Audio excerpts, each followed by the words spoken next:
Hadirin jamaah Jum'ah yang dirahmati oleh Allah, marilah di dalam kesempatan yang penuh barakah ini kita melihat kembali keimanan dan ketakwaan kita kepada Allah.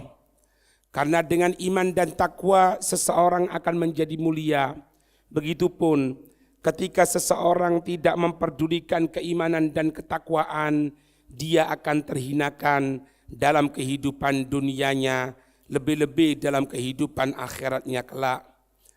Taqwa ilahul alamina fa innahu izzun wa hirzun fid dunya wal marja'i fiha ghinad daraini fastamsik walzam tanal ma tashtahihi wa tadda'i wa man dayya'a taqwa wa ahmala amraha taghashathu fil uqba fununun nadamati. Hadirin jamaah salat Jumat yang dirahmati oleh Allah. Diceritakan suatu saat ada seseorang yang bernama Isam bin Yusuf. Isam bin Yusuf ata ila majlisi Hatim al-Asam. Suatu saat Isam ini mendatangi majlisnya seorang tokoh yang besar di zamannya, yaitu Sayyiduna Hatim al-Asam. Kemudian fa'arada al-i'tiradu alaih. Ini Isam datang ke tempatnya Hatim al-Asam tujuannya untuk mendebat, untuk berjidal dengan Hatim al-Asam. Ketahui hadirin bahwasannya ketika seseorang tadi itu berdebat, tujuan tidak baik kepada orang alim, itu adalah satu kesalahan yang besar. Imam Nawawi radhiyallahu ta'ala anhu, beliau mengatakan dalam kitab Al-Majmu' wa'lam anna lihamilil fikhi wad dini hurumatin yajibu mura'atuha wa man tahawana biha faqad tahawana biddin. Katanya Imam Nawawi, wa'lam, ketahui, anna lihamilil fikhi wad din, sesungguhnya orang yang mengerti agama, orang yang mengerti syariat, hurumatin, mereka ini ada kehormatan-kehormatan yang perlu kita untuk junjung kepada mereka. Yajibu mura'atuha, yang wajib untuk memperhatikan kehormatan mereka, orang yang mengerti ilmu agama. Beliau melanjutkan, wa man tahawana biha faqad tahawana biddin. Dan siapa orang yang menyepelekan salah satu dari orang alim, orang yang mengerti ilmu agama, berarti faqad tahawana biddin, berarti dia telah menyepelekan agama. Ibnu Asakir, beliau juga menyampaikan dalam perkataannya yang masyhur, yang dikenal. Beliau berkata, i'lam, ketahui ya akhi, wahai saudaraku, waffaqanallahu wa iyyaka limardhatih. Semoga Allah memberikan bantuannya kepada kita dan kepada kamu untuk mendapatkan keridhaan Allah. Apa katanya beliau? Anna luhumal ulama'i masmumatun. Sesungguhnya daging-dagingnya ulama itu beracun. Wa adatullahi fi hadki astari muktaqasihim ma'lumah. Dan kebiasaan Allah bagi orang yang menyepelekan para ulama, orang yang menghinakan para ulama, maka Allah akan menghinakan orang tersebut fid dunya wa fil akhirah, dalam kehidupan dunia, dalam kehidupan akhiratnya. Dan itu kejadian, katanya beliau Ibn Asakir, maklumah, telah diketahui. Maka hati-hati dengan mereka yang mengerti akan ilmu agama, lebih-lebih yang menjalankan atas ilmu agama yang dia pelajari. Maka Isam ketika itu mulai bertanya, tapi pertanyaan bukan untuk ilmu, tapi pertanyaan untuk menjatuhkan sang alim, yaitu Hatim al-Asam. Faqala lahu, maka Isam mengatakan kepada Hatim al-Asam, ya Aba Abdurrahman, wahai bapaknya Abdurrahman, julukannya dari Hatim al-Asam. Kaifa tusolli? Bagaimana kiranya engkau sholat? Orang alim hadirin. Ditanya, bagaimana kamu sholat? Dijawab oleh beliau, fahawala Hatimun wajahu ila Isom. Maka ketika itu Hatim al-Asam melihat kepada Isom tadi itu. Wa qala lahu, dan Hatim al-Asam mengatakan kepada Isom, idza jaa waktu sholat, katanya beliau, kalau telah datang waktu sholat, ada kumandang azan, qumtu, maka aku pun bangkit, fa'atawadda'u, maka aku berwudu, wudu'a dhahiran wa wudu'a batinan. Aku bangkit, aku melaksanakan wudu, wudu yang dhahir dan wudu yang batin. Wudu dhahir, wudu batin. Faqala Isom, maka ketika itu Isom bertanya lagi, kaifa wudu'ul batin? Kalau wudu dhahir faham, membasuh wajah, membasuh kedua tangan, mengusap sedikit kepala, membasuh kedua kaki. Tapi wudu batin gimana? Kaifa al-wudu'ul batin? Bagaimana itu yang dimaksud dengan wudu batin, wahai Hatim al-Asam? Faqala, maka beliau Hatim al-Asam menjawab, ammal wudu'ud dhahir, adapun wudu yang dhahir, fa'aghsilu a'dha'a bil ma', maka aku membasuh anggota-anggota wudu itu dengan air. Itu wudu dhahir. Wa amma wudu al-batin, wa ammal wudu al-batin, adapun wudu yang batin, fa'aghsilha bisab'ati asya, fa'aghsiluha, maka aku membasuh anggota-anggota tubuhku bisab'ati asya, dengan 7 hal, dengan 7 perkara. Ini wudu batin, membasuh anggota-anggota tubuh, anggota-anggota wudu dengan 7 hal. Yang pertama, bitaubah, dengan taubat kepada Allah. Wan nadamah, dan penyesalan kepada Allah. Wa tarki hubbid dunya, yang ketiga meninggalkan cinta kepada dunia. Wa tsanai, yang keempat meninggalkan cinta untuk mendapatkan pujian. Yang kelima, wal khalqi, meninggalkan cinta kepada makhluk semata. War riyasati, yang keenam meninggalkan untuk cinta kepada politik. Wal ghilli wal hasad, kemudian meninggalkan perasaan cinta dari iri dan dengki atau penyakit-penyakit hati. Wudu batin, wudunya wali min awliyaillah. Maknanya apa hadirin? Bukan cuma wudu secara zahir, bukan cuma bagian yang zahir yang dibasuh dengan air, tapi seluruhnya, yaitu sentralnya hati, dibersihkan dari penyakit-penyakit hati. Hatim al-Asam melanjutkan, "Tsumma adhabu ilal masjid." Kemudian aku berangkat menuju masjid. Fa'absutu al-a'dha'a wa ara al-ka'bata, maka aku menghamparkan anggota tubuhku, aku menyiapkan tubuhku agar tenang, tidak gerusa-gerusu. Kemudian fa'ara al-ka'bata, maka seolah-olah aku melihat Ka'bah di hadapanku. Fa'akumu baina hajati wa hadari, maka aku pun berdiri di hadapan Allah Subhanahu wa taala dalam keadaan hajatku, kebutuhanku, dan juga perasaan takutku. Aku menghadap kepada Allah dalam keadaan pengharapan dan dalam keadaan takut akan mendapatkan siksanya Allah Subhanahu wa taala. Wallahu nadhiri, dan aku yakin bahwasanya Allah selalu memandang kepada diriku. Wal jannatu ayyamini, kemudian aku seolah-olah membayangkan sebelah kananku adalah sorga. Wan naru ala shimali, neraka berada di sebelah kiriku. Wala malakul mauti khalfa dhahri, dan malaikat maut Israel khalfa dhahri, sudah berada di belakang punggungku. Wa ka'anni wadi'un qadami ala sirati, dan seolah-olah aku menapakkan kakiku bukan di tempat sholat, tapi aku menampakkan kakiku di jembatan Sirat. Kemudian wa adunnu, dan aku menyangka anna hadhihi sholata, sesungguhnya salat ini akhiru sholatin usolliha, akhir salat yang aku laksanakan. Salatnya wali, salatnya orang pilihannya Allah, hadirin. Tidak ada yang namanya gerusa-gerusu.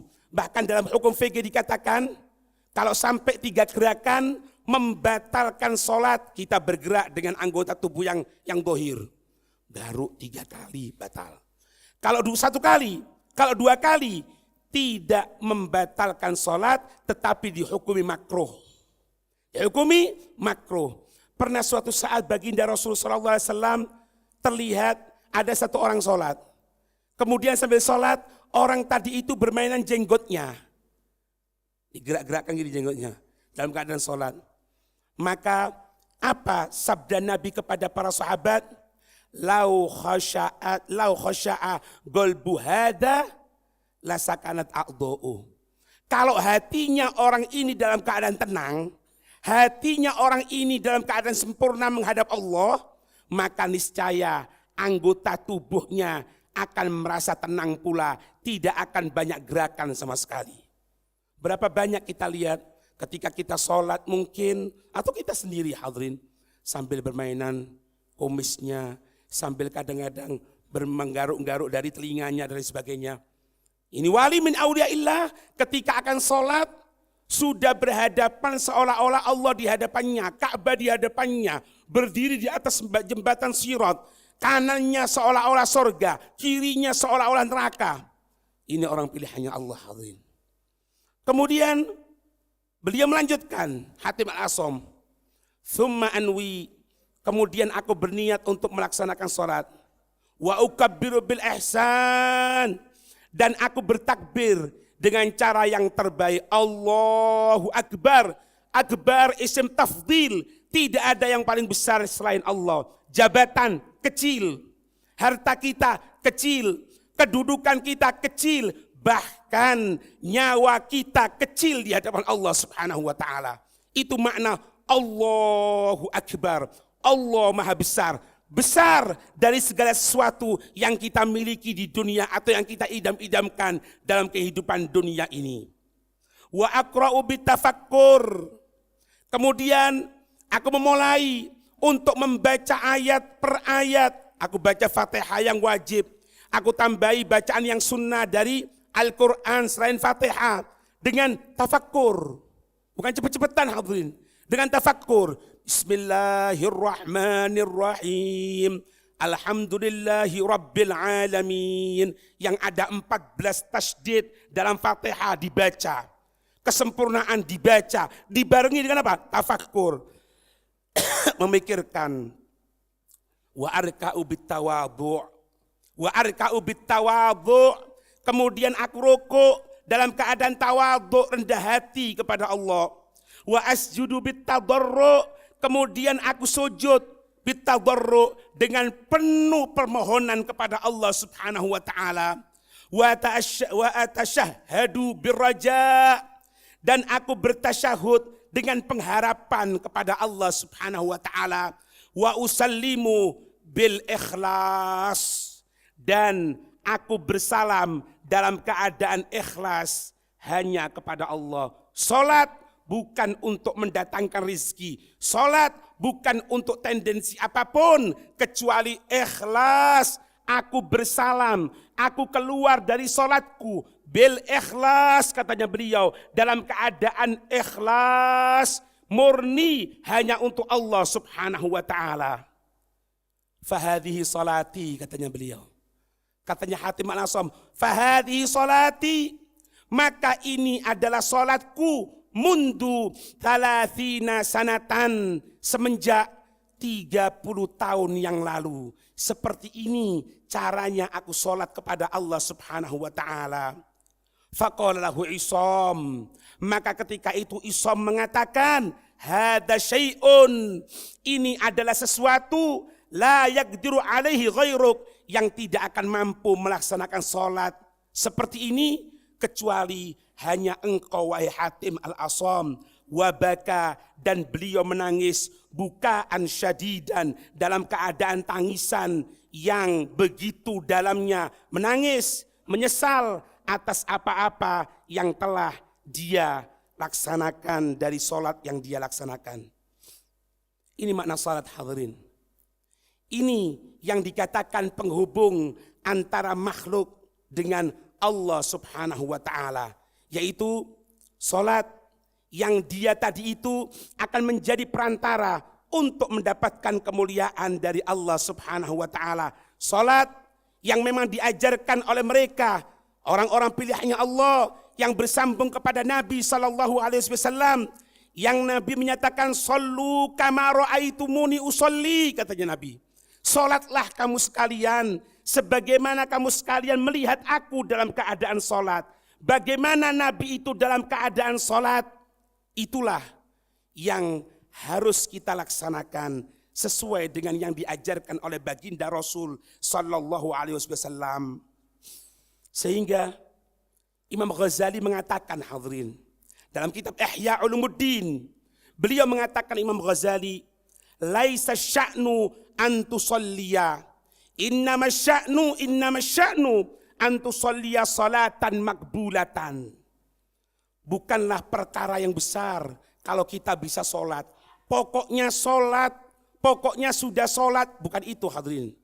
Innama sya'nu, hanya saja sesuatu yang besar, sesuatu yang harus dicapai oleh seorang hambanya, antusollia, dia sholat, sholatan makbulatan, sholat yang diterima oleh Allah subhanahu wa ta'ala. Dan ini mana ihsan.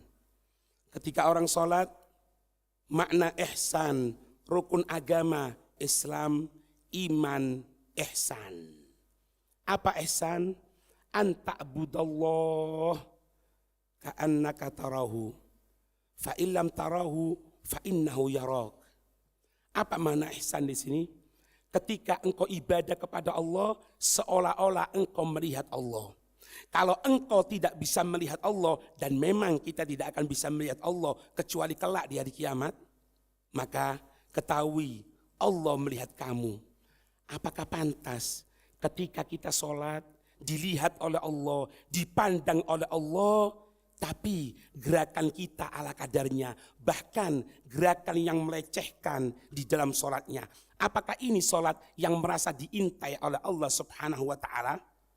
Apakah kita tidak takut ketika kita berhadapan dengan Allah dan Allah bertanya, wahai hambaku, kenapa engkau sholat seperti itu? Kenapa engkau sholat tidak ada khusyuknya sama sekali? Fala haula wala quwata illa billahil azim. Sampai Nabi berpesan kepada kita, sholli sholata muwaddi'. Sholatlah seperti sholatnya orang yang akan berpisah. Sholatlah seolah-olah kita salam, kita meninggal. Kita salam, kita menuju Allah subhanahu wa ta'ala. Ini dari mana? Dari yang diajarkan oleh baginda Rasul sallallahu alaihi wasallam. Nah, sholat yang seperti ini, sholat yang sesuai dengan syariat, minimal hatinya ada kontak kepada Allah subhanahu wa ta'ala, meskipun tidak bisa meniru 100% kepada orang-orang pilihannya Allah, apalagi kepada Nabi sallallahu alaihi wasallam, minimal ada kontak kita, hati kita dengan Allah.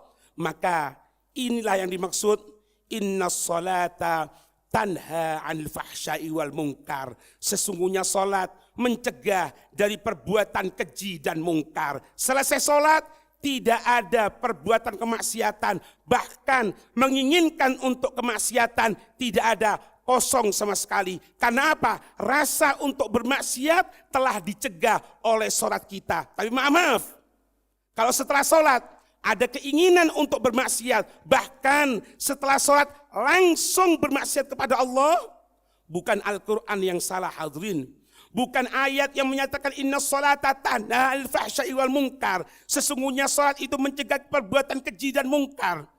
Kok salatku tidak seperti itu? Apakah ayat ini salah? Tidak hadirin. Yang salah adalah salat yang kita laksanakan. Semoga Allah subhanahu wa ta'ala selalu memberikan bantuannya kepada kita agar kita mampu untuk merasakan nikmatnya ibadah, khususnya salat kepada Allah Subhanahu wa taala. Amin ya rabbal alamin.